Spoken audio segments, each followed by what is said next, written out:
Hello, I hope you are doing well. My name is Jacqueline Vino from Galasso Learning Solutions, and welcome to the Genuine Learning blog. Today, we are going to talk about some interesting developments. So the AICPA's Financial Reporting Executive Committee has actually issued some early working drafts for chapters 8 and 9, which are going to be used to update an AICPA Accounting and Valuation guide.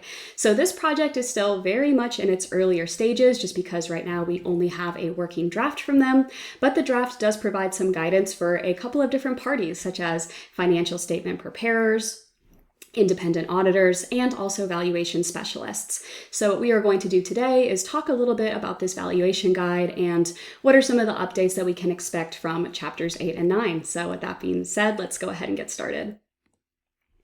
So just to give you some background information on this guide that's being updated, as I mentioned, this is an AICPA Valuation and Accounting Guide. The one that is being updated is the Valuation of Privately Held Company Equity Securities issued as compensation. So the working drafts for chapters 8 and 9 were released by FINREC on June 20th of 2024 this year. And right now they are currently seeking feedback on these working drafts. So they are open for public comment, and we're going to talk about that a little bit more on the last slide. So basically, what is the whole point of doing this? So FINREC is really trying to tackle updating this accounting and valuation guide in a couple of different parts.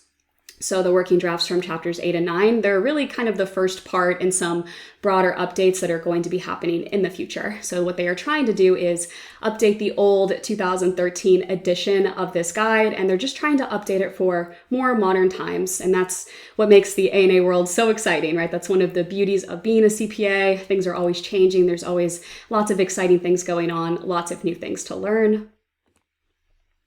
And I also did want to just briefly mention that FINREC actually worked on this project with the Equity Securities Task Force to try to develop the working drafts of chapters 8 and chapters 9. And as I mentioned previously, the release of these two chapters really is the first step in some pretty significant enhancements that are going to be coming to this guide in the future. So there's future chapters that are going to really specifically address different valuation methodologies, including valuations and some pretty complex capital structures as well. So definitely lots of exciting new chapters to come. This really is kind of like phase 1 of this larger project. I also did want to note that the scope of this guidance is limited to US GAAP. So for example, if we have some private company equity securities issued as compensation for tax purposes, well, the guide is not really intended to address the valuation for that. So what are some of the primary updates from chapter 8? So just to give you some background on this, first we need to talk a little bit about primary and secondary transactions. So what is a primary transaction?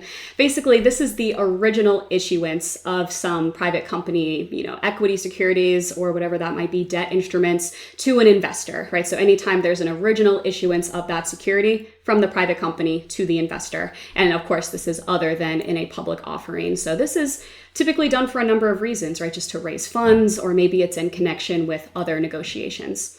Now, on the other hand, we also have secondary transactions. So once that first primary transaction happens, right, the securities are issued by the private company to a specific investor.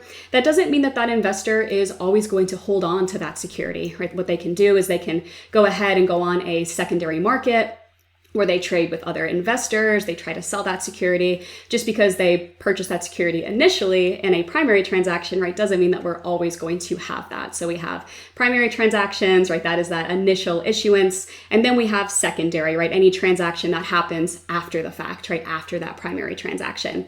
So that is all well and good, but what are some of the updates from chapter 8 of this guide? The primary purpose of this is chapter 8 is going to provide a framework for trying to calibrate the fair value of the equity securities underlying stock-based compensation awards, right? So, and this is for various transactions. This is for those primary transactions. This is for secondary transactions, or perhaps the private company wants to repurchase some of its securities as well, right? So basically that's what it's going to do. Chapter 8 is going to provide a framework for all of these various situations.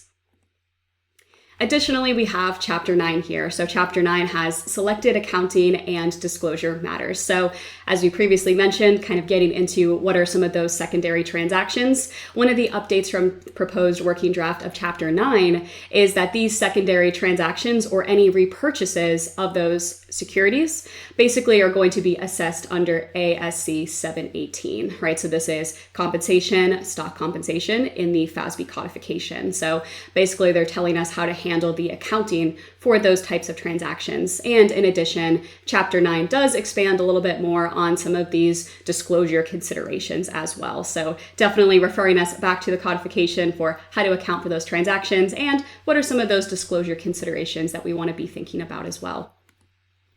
And if you are interested in commenting, please submit your comments back to the AICPA by September 20th of 2024. So as I mentioned, this is currently a working draft, right? They are looking for comments. They do want stakeholder feedback. So if you are interested, we definitely encourage you to do so. And we also have the email where the comments need to be submitted to. And that's all that we have for today's Genuine Learning blog. Thank you so much for tuning in. Once again, my name is Jacqueline Vino from Galasso Learning Solutions, and I hope to see you on a future blog. And I also hope that you enjoy the rest of your day.